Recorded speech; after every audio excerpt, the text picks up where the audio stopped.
Unification of Italy, Italy का एकीकरण, इसका टाइम पीरियड आप देखिए। बेसिकली प्रोसेस शुरू होती है 1858 से और 1870 में प्रोसेस पूरी हो जाती है। 1871 में इसके यूनिफिकेशन की घोषणा कर दी जाती है। लेकिन इसके बैकग्राउंड को समझना जरूरी है। बेसिकली इटली देखिए मिर्ची जैसा है, ये मेडिटेरेनियन सी में लटका हुआ है, एक मिर्ची है जो पानी में लटकी हुई है, इटली ऐसा ही है। लेकिन यहां पे देखिए फ्रांस है। फ्रांस ने 1815 से पहले, 1814 से पहले, ये कोर्सिका भी फ्रांस का ही है। फ्रांस ने, ये सिसिली है और ये नेपल्स है, इन दोनों भागों पर कब्जा कर रखा है, दोनों भाग पर कब्जा कर रखा है। ये है पैपल स्टेट। इस पैपल स्टेट पर पोप का शासन है, लेकिन इसको सहयोग करती है नेपोलियन की सेना। इस पूरे भाग पर ऑस्ट्रिया ने कब्जा कर रखा है, इस पूरे भाग पर यह कब्जा हो चुका है। 1814-15 में इसी कॉन्टेक्स्ट में एक बैठक हुई वियना में, ऑस्ट्रिया की राजधानी है वियना। वियना में बैठक हुई और उसे वियना कांग्रेस कहते हैं। देखिए, वियना कांग्रेस कहते हैं उसे, वियना कांग्रेस। वियना कांग्रेस में एक व्यवस्था दी गई, जिस व्यवस्था को कहते हैं वियना सेटलमेंट, वियना व्यवस्था, वियना सेटलमेंट यानी वियना व्यवस्था। वियना व्यवस्था के तहत यह कहा गया कि वेनेशिया, ये देखिए दिख रहा है, और यह है लोम्बार्डी, ये वेनेशिया और लोम्बार्डी ऑस्ट्रिया का होगा। नेपोलियन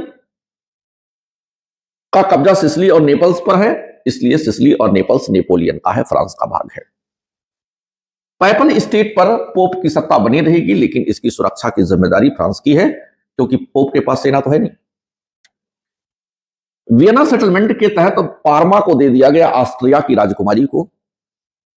मोडेना, टस्कनी, फ्लोरेंस और रोमेगना, इनको दे दिया गया ऑस्ट्रिया के राजकुमार को।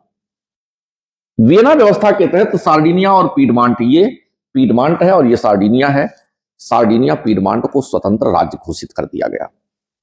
ये वियना व्यवस्था के तहत एक व्यवस्था दी गई दुनिया को कि दुनिया के किस भाग पर किसका अधिकार होगा।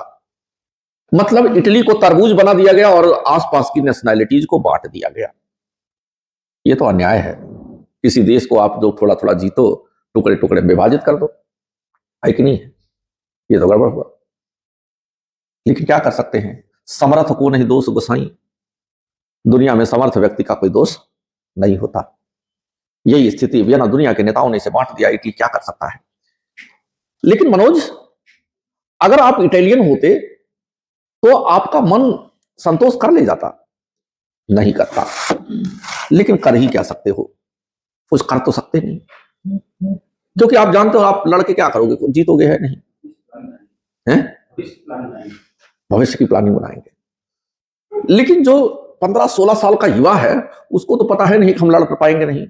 वो तो अपने जोश के आएगा, मारूंगा बम, खोपड़ा फाट जाएगा और ये हमारा देश छोड़ के भाग जाएंगे। छोटे छोटे जो बच्चे हैं, युवा है, जंजी, अब तो जंजी में 40 वाले भी हैं, शामिल हो रहे हैं।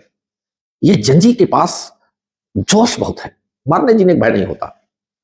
तोप लेकर चलो, वो कंकड़ से मारता रहेगा, भागता नहीं है जंजी। यही बात यहां है। अब वहां के जंजी ने, इटली के छोटे छोटे बच्चों ने छोटे छोटे सीक्रेट रेवोल्यूशनरी ऑर्गेनाइजेशन खड़ा कर लिए, छोटे छोटे सीक्रेट रेवोल्यूशनरी सोसाइटीज बनाए, उसको कहा गया कार्बोनरी। लेकिन आप एक अधिकारी के एक बम मार दिए और उसके बाद मर गए तो एक को मार के मर गए, इससे ज्यादा कुछ होगा नहीं। कुछ हुआ भी नहीं। लेकिन इटली के लोग सोच रहे हैं कि इटली का यूनिफिकेशन कैसे हो। कुछ लोग कह रहे हैं, जो बुढ़े टाइप के हैं, कि पोप के नेतृत्व में इटली को एक कर दिया जाए, क्योंकि पोप की पहचान है, लोग सम्मान करते हैं। लेकिन युवा बिल्कुल पसंद नहीं करता पोप को। कहता यार ये करप्ट टाइप का आदमी, वही पुरानी बात थोपेगा, इसके नेतृत्व में एक करोगे। युवा तैयार नहीं है। इसका मतलब पोप के नेतृत्व में कुछ लोग चाहते हैं इटली का यूनिफिकेशन करना। नेपोलियन चाहता है कि मेरे नेतृत्व में इटली का एकीकरण हो जाए और मैं इटली को स्वतंत्र कर दूं, मैं मसीहा बन जाऊं।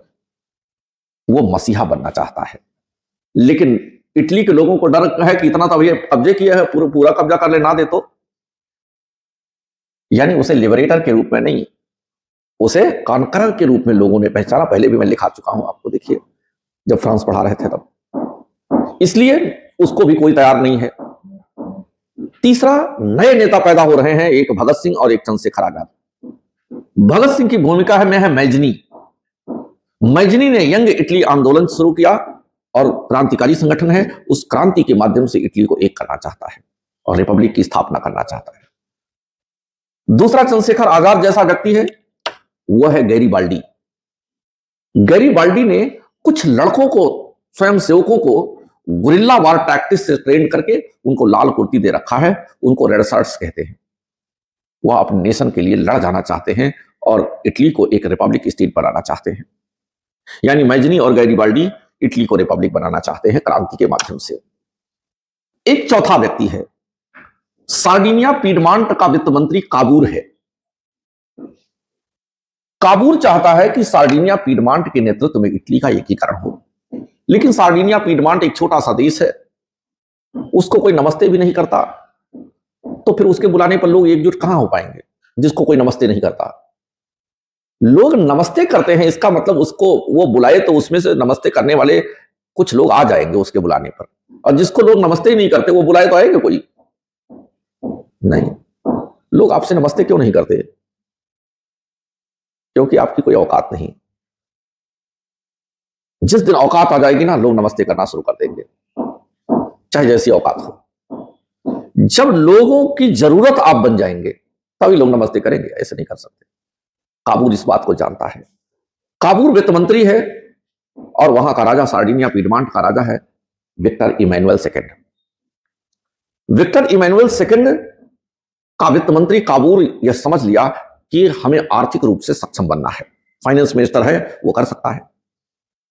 उसने अपने देश में वैज्ञानिक क्रांति की शुरुआत की, एग्रीकल्चरल रेवोल्यूशन लाया, साइंटिफिक रेवोल्यूशन लाया, इंडस्ट्रियल रेवोल्यूशन लाया, और देखते देखते सार्डिनिया पीडमांट एक आर्थिक महाशक्ति बन गया। लेकिन आर्थिक महाशक्ति बन जाने से लोग नमस्ते तो करने लगे, लेकिन सैनिक दृष्टि से भी मजबूत होना जरूरी है, नहीं तो बात नहीं बनेगी। अब सैनिक दृष्टि से मजबूत होने के लिए क्या करना पड़ेगा? यह काम तो वित्त मंत्री नहीं कर सकता, प्रधानमंत्री करेगा। इसी बीच 1848 में सार्डिनिया पीडमांट में उदार संविधान लागू किया गया। राजा ने उस उदार संविधान को स्वीकार कर लिया, कहा अब हम संविधान के अनुसार काम करेंगे। और उस राजा ने, वित्त मंत्री ने जितनी मेहनत से काम की थी उसको पुरस्कृत किया। 1852 में उसने काबूर को अपना प्रधानमंत्री नियुक्त कर दिया। जब प्रधानमंत्री नियुक्त कर दिया, अब तो काबूर सेना को आधुनिकीकरण का भी काम कर सकता है। पैसा उसके पास खूब आ गया है, उसने सेना का खूब आधुनिकीकरण किया, खूब जबरदस्त, highly equipped, highly trained reorganisation, सेना को खूब ऑर्गेनाइज किया, जबरदस्त, इतना ऑर्गेनाइज किया कि सेना बहुत सक्षम हो गई उसकी। और आसपास के राष्ट्रों के साथ डिप्लोमेटिक रिलेशन करके व्यापार के संबंध भी स्थापित किए। अब सार्डिनिया पीडमांट सैनिक रूप से शक्तिशाली, आर्थिक रूप से सक्षम है। इसी बीच 1854 से 56 के बीच में क्रीमिया का युद्ध हुआ। क्रीमिया देखिए, क्रीमिया का युद्ध, यह क्रीमिया का संकट आज का संकट नहीं है, क्रीमिया का युद्ध हुआ। उस युद्ध में रूस का साथ छोड़ दिया ऑस्ट्रिया ने। पहले ऑस्ट्रिया और रूस मित्र थे, साथ साथ रहते थे, लेकिन ऑस्ट्रिया ने छुरा घोंपा रूस के पीठ में, रूस का साथ छोड़ दिया फ्रांस के कहने पर। अब फ्रांस, ब्रिटेन ने रूस पर हमला करके क्रीमिया जीत लिया। क्रीमिया रूस की पराजय हुई, लेकिन शुरू में रूस दोनों पर भारी पड़ रहा था। तब नेपोलियन ने सार्डिनिया पीडमांट के काबूल से कहा, काबूल मदद करोगे? काबूल ने तुरंत फ्रांस की तरफ से सेना भेज दी। 16,000 की सेना गई और उसकी सेना के जाते ही फ्रांस, ब्रिटेन लीड करने लगे, रूस पर भारी पड़ने लगे। रूस की पराजय हुई 2 कारणों से। काबूल ने फ्रांस की मदद की, ब्रिटेन की मदद की, और ऑस्ट्रिया ने रूस को धोखा दिया, साथ छोड़ा, जिसकी वजह से रूस की पराजय हुई। 1856 में पेरिस पीस ट्रीटी हुई। जिस काबूल को कोई पूछता नहीं था, उस काबूल को लोगों ने बराबर बैठाया उसी पीस टेबल पर, सामने गोलमेज में। जहां फ्रांस का नेपोलियन बैठा, वहीं बगल में काबूल भी बैठा, ब्रिटेन भी बैठा, रूस भी बैठा, बराबर बैठे। काबूल ने यहीं पर इटली के मुद्दे को उठा दिया और इटली के मुद्दे को अंतरराष्ट्रीय डिस्प्यूट घोषित करा दिया, अंतरराष्ट्रीय झगड़ा घोषित करा दिया। अब अंतरराष्ट्रीय शक्तियां इटली के मामलों में हस्तक्षेप कर सकती थी। यही कोशिश कर रहा है पाकिस्तान कि कश्मीर का मुद्दा अंतरराष्ट्रीय मुद्दा बना दिया जाए, जिससे कि विश्व शक्तियां उसके हस्तक्षेप में पार्टिसिपेट कर पाए। लेकिन भारत कहता ना, कश्मीर भारत का इंटीग्रल मामला है, इंटीग्रल पार्ट है, और यह द्विपक्षीय समझौता है, यह भारत और पाकिस्तान के बीच का डिस्प्यूट है, यह इंटरनेशनल डिस्प्यूट नहीं है। और कश्मीर भारत का अभिन्न अंग है, इंटीग्रल पार्ट है। भारत कहता, पीओके भी कहता हमारा है। अंतरराष्ट्रीय झगड़ा नहीं होने दे रहा है। काबूल यही सफल हो गया था। तो काबूल सफल हो गया, लेकिन पाकिस्तान अभी तक सफल नहीं हो पाया। पाकिस्तान की लॉबी हिंदुस्तान से बड़ी हमेशा रही। हिंदुस्तान को कौन पूछता है? हिंदुस्तान की लॉबी कभी बहुत मजबूत नहीं रही। हिंदुस्तान को कौन मदद करता है? रसिया को छोड़ दीजिए तो कभी किसी ने मदद की, और पाकिस्तान से के तरफ से तमाम खड़े हो जाते हैं। अभी ऑपरेशन सिंदूर में भी देखा, भारत का साथ किसने दिया? कोई नहीं। और कह देता तो टर्की अपने बूट्स भी भेज देता। और वो आर्मेनिया के खिलाफ कौन सा लड़ा था? अजरबैजान भी खुल के था, और भी मुस्लिम कंट्री, मलेशिया भी सपोर्ट कर रहा था, चाइना तो था ही। भारत की तरफ कौन था? इजराइल, जिसको खुद दूसरे की जरूरत है, जो जिसका अकेला अस्तित्व ही नहीं है। ये कस के बम गिर जाए, नक्सस गायब हो जाएगा। नहीं है, इजराइल है ही कितना बड़ा। देखिए, जब मिसाइल छोड़ना शुरू किया ईरान, तब घबरा गया। कितने बड़ा सा देश है, मिसाइल गिरेगी तो कहां जाओगे? और ईरान बहुत बड़ा है, रेगिस्तान में गिर जाएगी मिसाइल, और कहीं गिर जाएगी, लोग वहां कहीं के चले जाएंगे, तुम कहां जाओगे? इसका मतलब यह है कि भारत इसीलिए एक सिरे से खारिज कर देता है कि नहीं, इसे इंटरनेशनल इशू बना देंगे तो उसकी लॉबी करने वाले लोग बहुत आ जाएंगे। अमेरिका आ जाएगा, चाइना आ जाएगा, बदमाशी कर जाएंगे। और बदमाशी की वजह से, अमेरिका और ब्रिटेन की बदमाशी की वजह से तो पीओके फंसा, उन्हीं की बदमाशी की वजह से फंसा, नहीं तो पीओके हमारा होता। यही बात काबूल सफल हो गया। काबूल जब सफल होकर के आ गया, तब कहता है नेपोलियन, हमने आपको 16,000 की सेना भेजी है, अब बारी आपकी। मैं जा रहा हूं हमला करने ऑस्ट्रिया पर, यह वेनेसिया और लोम्बार्डी छीनूंगा, आप हमें सेना दीजिए। बड़ी रिक्वेस्ट पर काबूल ने सेना भेजी थी। कहा हम भी मदद कर देंगे कहीं, तो कहा आज समय है, मदद करो। फ्रांस मना नहीं कर पाया। फ्रांस की सेना की मदद से लोम्बार्डी और वेनेशिया जीत लिया सार्डिनिया पीडमांट ने, ऑस्ट्रिया को ठोक के। लेकिन ऑस्ट्रिया ने नेपोलियन से कहा, नेपोलियन यार, तुम्हारे कहने पे हमने रूस का साथ छोड़ा, तुम उसकी तरफ हो गए, हमारे खिलाफ आ गए, हमारा एहसान नहीं चुकाओगे। फ्रांस ने कहा अच्छा ठीक ठीक ठीक, हम चलो हाथ मिलाते हैं, मित्र मित्र। फ्रांस ने हाथ मिला लिया ऑस्ट्रिया से। काबूल ने कहा बाबा बाबा, अभी तो तुम्हें मिल गया, मारेगा ऑस्ट्रिया, अब क्या करें? तो कहा ऑस्ट्रिया चलो यार, हम भी मित्र मित्र, चलो वेनेशिया वापस कर देते हैं। वेनेशिया वापस कर दिया, लोम्बार्डी तो फिर भी पा गया ना। क्या होशियार है काबूल, आप देखिए, 2 कदम आगे बढ़ के 1 कदम पीछे हटा लेने का अर्थ भी है 1 कदम आगे रहना। शानदार लीडर है काबूल। काबूल पा गया लोम्बार्डी। लिखाते समय हम केवल लोम्बार्डी लिखाएंगे कि फ्रांस की मदद से उसने लोम्बार्डी जीत लिया, क्योंकि वापस करना पड़ा। अब काबूल सोच रहा अब क्या करूं, पैसे की कमी नहीं काबूल के पास। काबूर ने अब पार्मा, मोडेना, टस्कनी, रोमेगना, फ्लोरेंस, इन सब में लोगों को पैसा देना शुरू किया कि आंदोलन करो, कि हम इटालियन हैं और ऑस्ट्रिया ने हमारे क्षेत्र पर कब्जा कर रखा है, तो ऑस्ट्रियाई गवर्नमेंट के खिलाफ आप लोग विद्रोह करो। जैसा अमेरिका पैसा देके ईरान में विद्रोह करा रहा है, लोग करते हैं विद्रोह। शेख हसीना के खिलाफ जो विद्रोह हुआ उसमें अमेरिका और चाइना का ही तो पैसा लगा था, ऐसे थोड़ी विद्रोह हो गया। कमजोर सरकारों को गिराना आसान होता है। भारत में चाल नहीं चलेगी, भारत की पुलिस मारती बहुत है, लाल कर देती है मार मार के। यहां जनजी का नहीं चलेगा, जनजी आएगा लाल हो जाएंगे। छोटे छोटे देशों में चल जाता, देखिए चला दिया। अब ईरान में चल रहा है, पैसा देके सब प्रायोजित है। यहां भी यही हुआ। यह आज से नहीं हो रहा है, देखिए कितना पुराना है मुद्दा। पैसा दे करके उकसा दिया। अब जनता आंदोलन करने लगी ईरान की तरह। जब आंदोलन करने लगी तब इटली, सार्डिनिया, पीडमांट ने इसे विश्व मंच पर रखा। देखिए ऑस्ट्रिया के खिलाफ जनता विद्रोह कर रही है, हमारे क्षेत्र, हमारा देश बगल में ही अशांति हो जाएगी, हमारे क्षेत्र में घुस आएंगे लोग, हमारे यहां अशांति हो सकती है, कुछ करिए। इसी अशांति का फायदा तो लिया था इंदिरा जी ने, बांग्लादेश पे अटैक किया था, वही सिचुएशन क्रिएट कर रखा। कहा हस्तक्षेप करो नहीं तो हम जा रहे हैं कुछ करने, तो कहा ऐसा करते हैं रेफरेंडम करा लेते। विश्व मंच ने रेफरेंडम का आदेश दे दिया। जनमत संग्रह हुआ, और जनमत संग्रह हुआ तो ऑस्ट्रिया के पक्ष में वोट कौन करेगा? सब अपने देश के पक्ष में वोट करेंगे। सब ने लाइन से पक्ष में वोट किया, और ये देखिए पूरा ये उत्तरी इटली सार्डिनिया, पीडमांट के साथ मिल गया जनमत संग्रह के माध्यम से। अब काबूर ने कहा गैरीबाल्डी जाओ। गैरीबाल्डी और क्रांतिकारियों को भेज दिया नेपल्स और सिसिली में, आ जाओ यहां काम करो।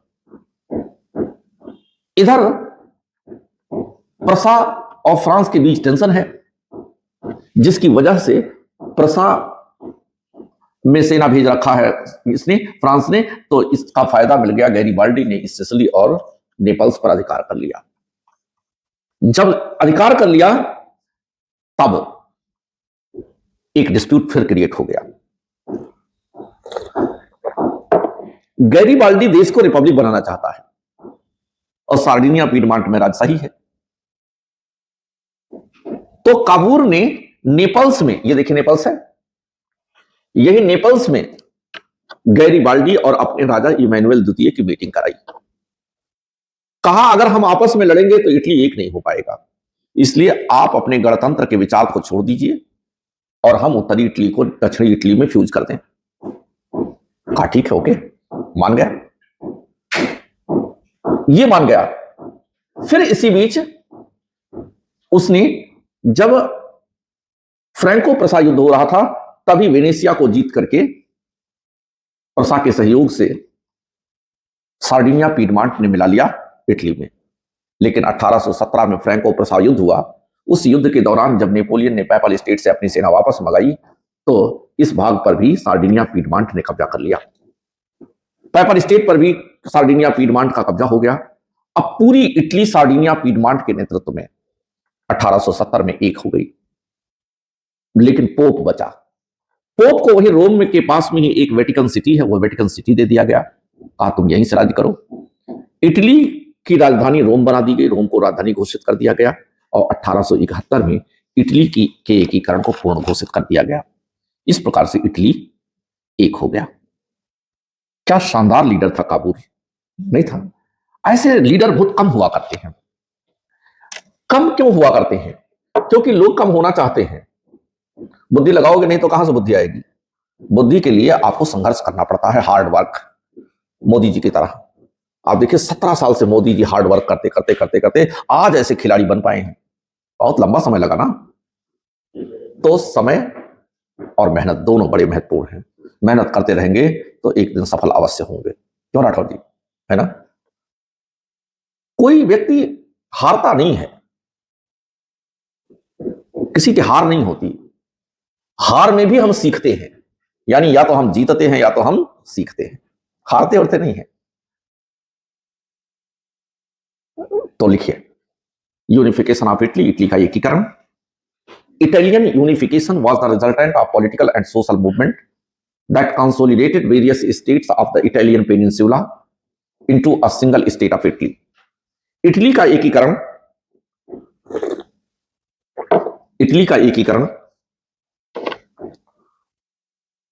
उस राजनीतिक और सामाजिक आंदोलन का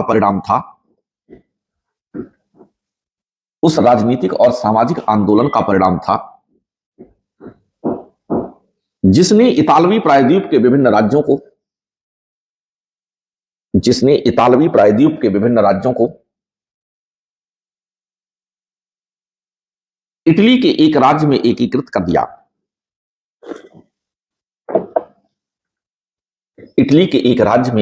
कर दिया। ये तो इंट्रो था। अब प्रोसेस कहां से शुरू हो रही है, बहुत पीछे नहीं जाएंगे, हमने पूरी बात इसलिए बता दी ताकि कॉन्सेप्ट क्लियर हो जाए। लिखते समय इतना हमारे पास शब्द नहीं है, या तो आपको 200 शब्दों में लिखना होगा या 125 शब्द में, तो इतनी बड़ी कहानी नहीं लिखेंगे, उसमें से काटेंगे कुछ। पैरा चेंज करिए। Vienna settlement of 1815 had divided Italy into various states under various nationalities. 1815 के वियना समझौते ने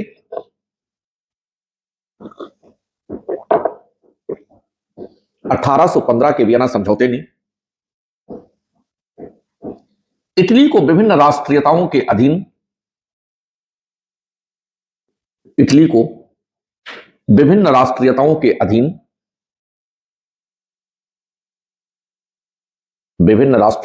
अधीन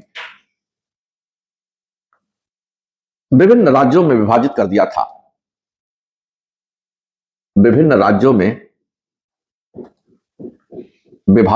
था। पैराचिन्स। इससे इतालवी लोगों की राष्ट्रीय भावना जाग उठी। Mazzini started young Italy movement in 1831। Mazzini ने 1831 में यंग इटली आंदोलन की शुरुआत की थी। मैजनी ने 1831 में यंग इटली आंदोलन की शुरुआत की थी। Full stop. मैजनी और गैरीबाल्डी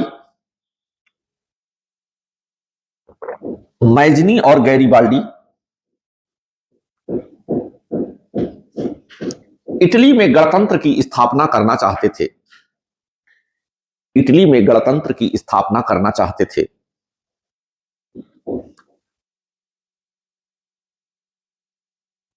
पैराचिन्स। वियना समझौते के तहत सार्डिनिया पीडमांट एक स्वतंत्र राज्य था।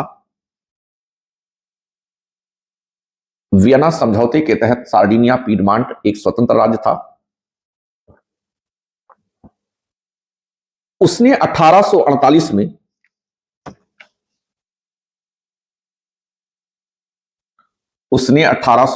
में एक उदार संविधान अपनाया था।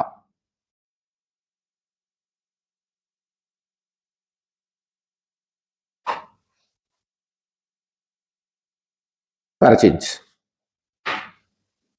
1852 में सार्डिनिया के राजा विक्टर इमैनुएल द्वितीय ने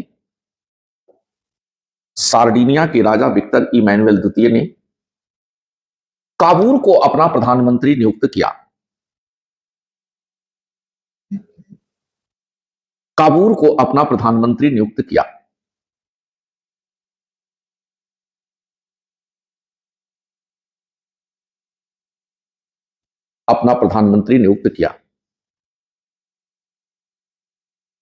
काबूल एक चतुर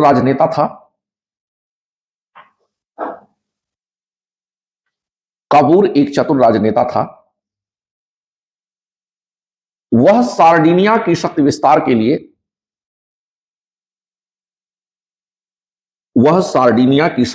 के लिए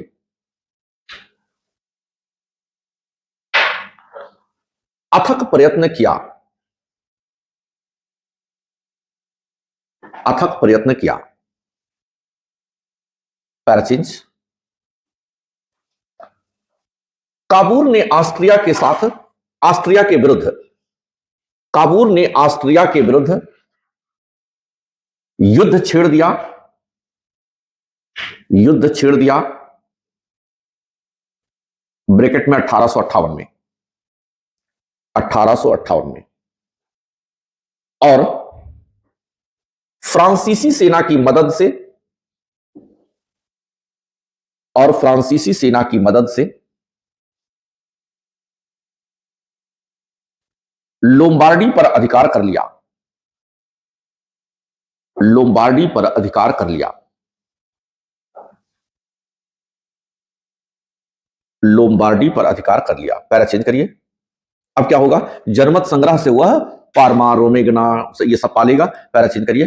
now Cavour obtained Parma, Modena, Tuscany, Romagna and Florence through referendum. एक ही में लिखिएगा। अब काबूल ने, अब काबूल ने Parma, Parma,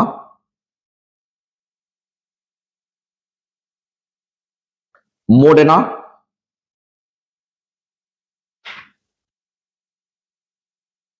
Modena, Tuscany, Tuscany,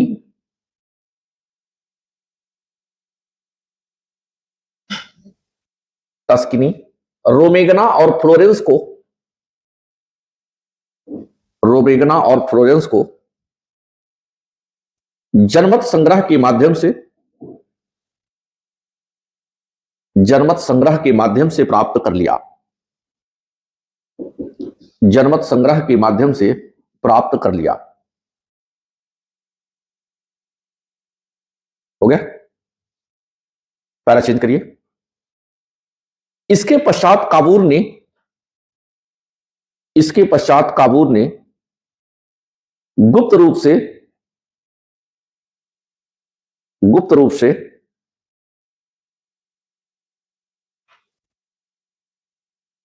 राष्ट्रवादी विद्रोहियों की, राष्ट्रवादी विद्रोहियों की मदद करना शुरू कर दिया और उन्हें दक्षिणी इटली में भेजा, दक्षिणी इटली में भेजा। पैरा चेंज ना करिए, उसी में लिखिए, उसी में लिखिएगा। गैरीबाल्डी ने गुरिल्ला सैनिकों, गैरीबाल्डी ने गुरिल्ला सैनिकों ब्रैकेट में लाल कुर्ती, लाल कुर्ती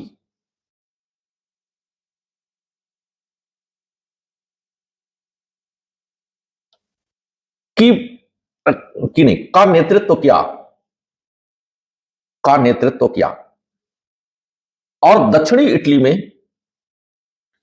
और दक्षिणी इटली में राष्ट्रवादी विद्रोहियों के साथ मिलकर, राष्ट्रवादी विद्रोहियों के साथ मिलकर अभियान छेड़ दिया, अभियान छेड़ दिया। Full stop. 1860 में उसने, 1860 में उसने सिसिली और नेपल्स पर भी विजय प्राप्त कर ली, सिसिली और नेपल्स पर भी विजय प्राप्त कर ली।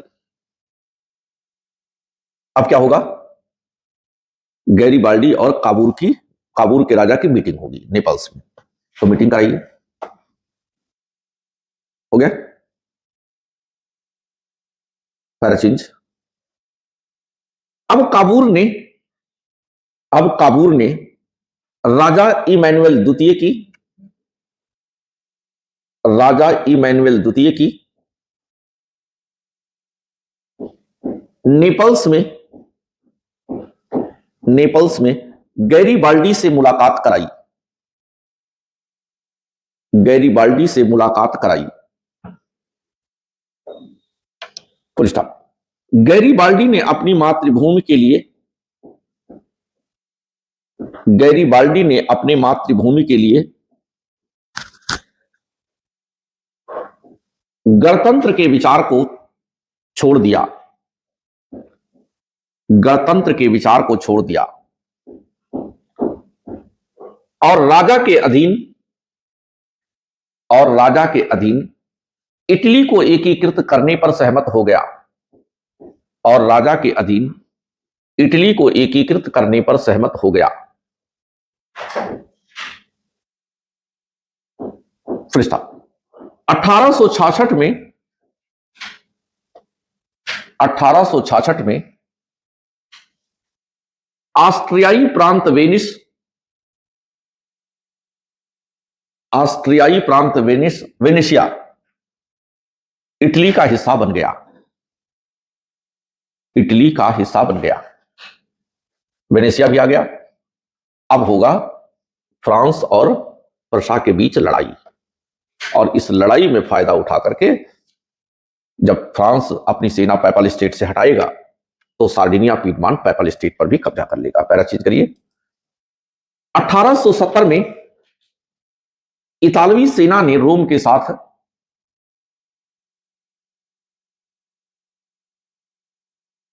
पोप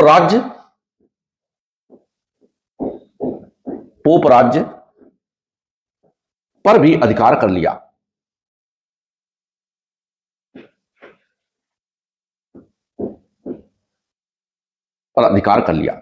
रोम राजधानी बना।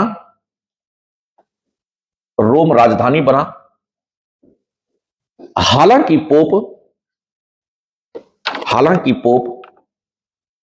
रोम के एक हिस्से पर शासन करते रहे।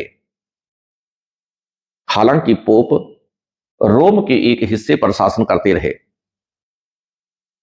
जिसे वेटिकन सिटी के नाम से जाना जाता है, जिसे वेटिकन सिटी के नाम से जाना जाता है।